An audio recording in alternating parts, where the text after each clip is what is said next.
Here's something you need to know. SHRM will test you based on a job that you don't have and fail you for answering like the job you do have. Now, I know that sounds crazy, but it is a true statement and it's messing up a lot of HR professionals. Today, that's what I'm going to talk about. I'm going to tell you how to avoid that and how to know your role. I'm going to give you a spoiler alert. SHRM does not give you a title on test day. You don't get a name badge that says, hey, we're going to test you like the HR manager today, or today we're going to make you the payroll specialist. But you do need to know that the role you're playing in each question matters a lot for how you answer that question, because that invisible role is what they're actually grading you on. There's a reason why R is the first letter in my READ framework. It is because the role that you're playing in that question frames everything else. I've seen so many HR professionals read a question and answer it like themselves, like their real life HR experience. But that is not going to work for the exam because our experiences are different. It's actually based on a lot of factors. It's based on the size of your organization or the industry or your resource availability. But SHRM doesn't consider any of that when they're writing test questions. In your own organization, the true answer to a question might be to go straight to the CEO. That's maybe how you handle problems. Or maybe you don't even lead the kinds of initiatives like the ones that are being described in the questions. Maybe they do go to employee relations. And in real life, that could be the right answer. Because in real life, we do have very distinct roles and responsibilities at our jobs. And actually crossing over into somebody else's territory could be a big problem at work. But this is SHRM world.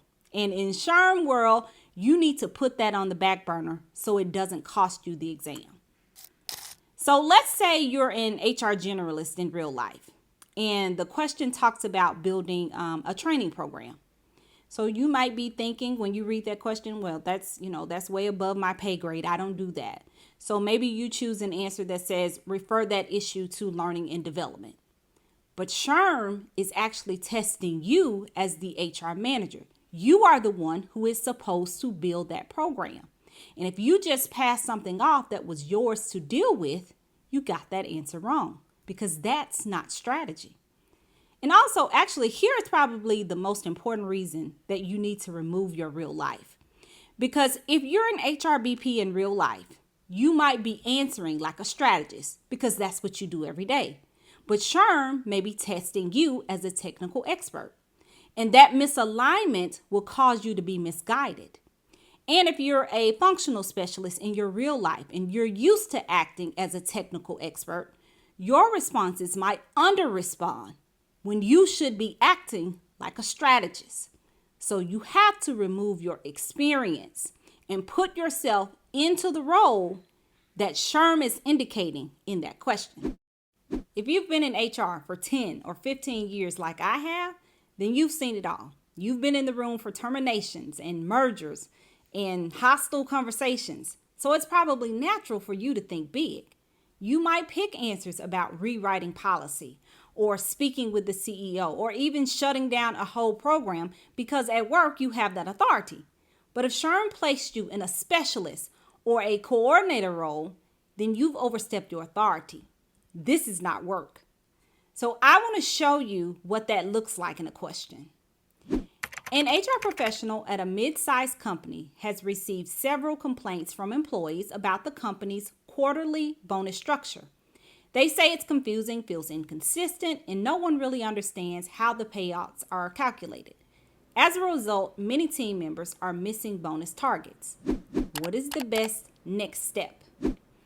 A says schedule a meeting with the CFO to propose a complete redesign of the bonus structure. Review the bonus policy and prepare a new version with clearer language and updated metrics. C, gather specific feedback from employees and share a summary with the benefits manager.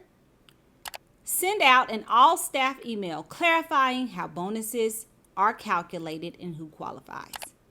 Now, if you're in a senior level role, it might feel natural for you to go straight to the CFO and propose a redesign. But this question is not placing the HR professional in the role of a strategist. It's your job to identify the problem, gather data, and support the right team. There's no signal in this question that you're in a decision-making role. No language like you are tasked with revamping it, or you are leading a redesign, or even that you're an HR director, or anything that would clue you in. So in this case, the correct answer is C, the role of a technical expert. Now, on the flip side, early career professionals often answer too small. You read a question about maybe addressing bias in performance reviews, and you say, I'll just send it to the director, or I'll let leadership handle that, because in your job, that's what you would actually do. Now, I want to show you an example of how that plays out on the exam. You've been asked to lead a cross-functional task force to improve retention of mid-level managers. The CHRO wants actionable insights and strategy that addresses the root causes of turnover. What is the best first step? A says review exit interview data to identify trends and develop targeted retention solutions. Recommend assigning a senior HRBP who has worked more closely with mid-level managers. Schedule one-to-one interviews with department employees to get firsthand feedback. Or D, schedule a meeting with the HR manager to request additional background before taking action.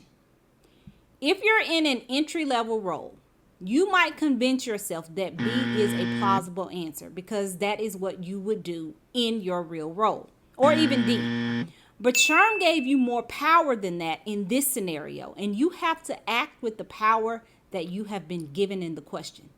Many of you are failing quizzes because you're answering like you, not like the version of HR that SHRM has placed you in the question. So you have to realign your thinking with the role that you have been given and the authority that has been extended to you in that role. So knowing your role isn't just the happenstance in my framework. It's a must, because I consistently see everyday strategists mess up because they can't recall the life of a technical expert. You start giving answers that are completely out of scope. You're forecasting workforce trends when they just needed you to enforce a policy. You didn't need to rearrange anything. They just needed you to execute something. People who are technical experts mess up when they can't transform into leaders. Instead of leading the team through change, you pick the answer that says to update the policy yourself. But your actual role in the question is to influence behavior, not do the work. Leaders mess up a lot when they try to influence instead of building like a strategist. You start picking answers like coach the manager when SHRM wanted you to build the program. I think about it like this. If you walk into a new job and you're hired as the VP, you better not walk in there and start acting like an intern. And for sure, if you're an intern, you better not start acting like the VP. You have to know your role. So you need to look at the questions through that same filter. If the question says you're enforcing a policy, that's a technical expert move. You're making sure that something is being executed. If you are coaching a manager through employee resistance, that's a leadership role. Your job is to influence and guide others. If you're advising leadership on succession planning, that's a strategist role. You're thinking big picture. You're connecting HR to the long-term business outcomes. Most people aren't failing quizzes because they don't know HR. They're failing because you're answering like yourself, not the role that SHRM placed you in. I've coached thousands of students, and this is one of the most common problems that I see. Filtering SHRM's questions through your daily job instead of reading it with your exam role in mind. If you fix that, you'll see your answers start to align with what SHRM wants, and you'll see those quiz scores go up. That is step 1 in my READ framework. Oh, and as a side note, I want you guys to celebrate with me. My READ framework has been trademarked. Trademarking is a tedious process, guys, so I'm really excited about it. So you guys celebrate with me. If you saw yourself in this video, let me know in the comments. Like this video, share it with a friend. It'll help them and it'll help me. See you guys next time. Bye.